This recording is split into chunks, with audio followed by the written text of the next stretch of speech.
Praise the lord. మహాగణుడును మహోన్నతుడైన యేసుక్రీస్తు ప్రభుల వారి ఘనమైన నామములో ఆయన ప్రియులైన మీకు నా ప్రేమ వందనములు. యెషయా గ్రంథం 43వ అధ్యాయం 4వ వాక్య భాగం. నీవు నా దృష్టికి ప్రియుడవైనందున ఘనుడవైతివి. లోకమును లోకములో ఉన్న వాటిని ప్రేమించకుండా యేసయ్యని ఎక్కువగా ప్రేమించుచు యేసయ్య ప్రేమకు బానిసగా మారి ప్రేమ కుమారుని రాజ్యమునకు వారసులుగా ఉండుటకు నిరీక్షణతో ఆత్మీయాత్రలో పయనిస్తున్న పరిశుద్ధ దైవ జనాంగమా, మన యేసయ్య మనలను హెచ్చించే దేవుడు, గొప్ప చేసే దేవుడు, ఘనపరిచే దేవుడు. అవును ప్రియులారా, మనము ఆయన నామమును ఎరిగి ఉన్నాము కనుక ఆయన మనలను ఘనపరుచును. ఆయనను ఘనపరిచే వారిని ఆయన ఘనపరిచే దేవుడే ఉన్నాడు. నా దేవుని ప్రియులారా, యేసయ్య మనలను అన్ని విషయములలో, సంఘములో, సమాజములో, నీవు పని చేసే ప్రతి స్థలములో నీవు పైవాడిగా, తలగా, ఘనముగా ఉండాలనేదే నా దేవుని వాంఛ అయి ఉన్నది. మనం కూడా ఘనముగాను, ఘనమైన పాత్రగాను కనబడాలని, ఉండాలని కోరుకుంటున్నాం. అందుకు గాను మనము చేయవలసినది ఏమనగా, ఆయన దృష్టికి మనము ప్రియులమై ఉండవలెను.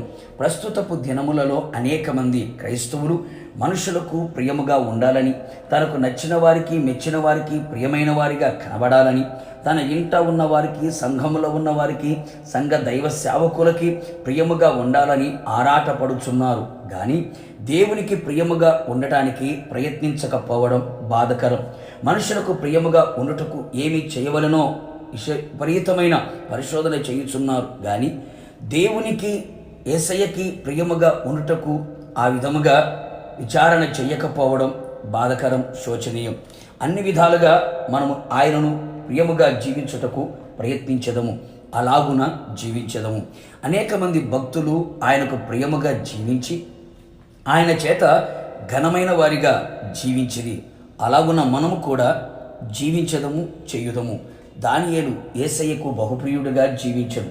కారణం ఆయన పరిశుద్ధమైన జీవితం, రాజీపడని పరిశుద్ధత అనుభవం, క్రమబద్ధమైన ప్రార్థనా జీవితం, పరిశుద్ధులతో సహవాసం కలిగి ఉండడం, నమ్మకమైన వానికి జీవించడం, నీతిమంతునిగా బ్రతకడం, నిత్యము ఆయనను మాత్రమే సేవించెను.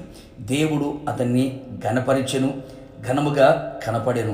యేసయ్యకు ప్రియమైన వారిగా మనము జీవించున్నట్లుగా మన బ్రతుకును మార్చుకొనేదము, మలుచుకొనేదము. యేసయ్య కూడా తండ్రికి ప్రియునిగాను, ప్రియ కుమారుగాను కనబడెను. కారణం బాప్తీసం పొంది నీతి యావత్తు జరుగునట్లుగా మాదిరిగా జీవించెను. పరిశుద్ధాత్మ చేత నింపబడిన వాడై కనబడెను. నా దేవుని ప్రియులారా, ఇప్పటికైనాను యేసయ్యకు ప్రియమైన జీవితం జీవించదము, ఆయన దృష్టికి ప్రియులుగా ఉండెదము, యేసయ్య చేత ఘనపరచబడెదము, రాకడలో ఎత్తబడెదము. ప్రార్థన. అధిక స్తోత్రార్హుడైన యేసయ్య, నీ పరిశుద్ధ పాదములకి స్తుతి స్తోత్రములు చెల్లించుచు ఉన్నాం. మరొక మారు మీ ప్రియులుగా ఉన్న మమ్మల్ని మీరు జ్ఞాపకం చేసుకున్నారు. సజీవులుగా మీ సముఖంలో కనబడేటట్లు మీరు చేసి ఉన్నారు. ప్రభా, మీ స్తోత్రాలు. మీరు మమ్మల్ని ఘనపరిచే దేవుడవై ఉన్నందుకు మీకు స్తోత్రం చెల్లిస్తున్నాం. అందుకు గాను మేమంతా ప్రభువా మీ దృష్టికి ప్రియులుగా కనబడినట్లుగా మీరు సహాయం చేయమని కోరుతున్నాం. ఎంతోమంది పరిశుద్ధులు మీకు ప్రియముగా జీవించి ఘనమైన అనుభూతిని అనుభవించి ఉన్నారు ప్రభువా. మేము కూడా అట్టి అనుభవం నడిపించబడినట్లుగా పరిశుద్ధమైన జీవితాన్ని, ప్రార్థనా జీవితాన్ని, నమ్మకమైన జీవితాన్ని, పరిశుద్ధాత్మ అభిషేకాన్ని, బాప్తిస్మ అనుభవాలని, నీతి కలిగిన జీవితాన్ని మేము జీవించున్నట్లుగా, మీరు అక్కడ సిద్ధపడినట్లుగా, నీకు ప్రియులుగా జీవించి మీ చేత ఘనపరచబడిన వ్యక్తిగా మేము కనబడినట్లుగా కృప మెండుగా నిండుగా దయచేసి మహిమ పొందమని యేసు నామములో అడుగుచున్నాను తండ్రి, ఆమెన్. నిశ్చయముగా మీరును మీ కుటుంబ సభ్యులందరూ ఆయన దృష్టికి ప్రియులుగా మార్చబడి ఘనులుగా ఎంచబడుదురుగాక. God bless you.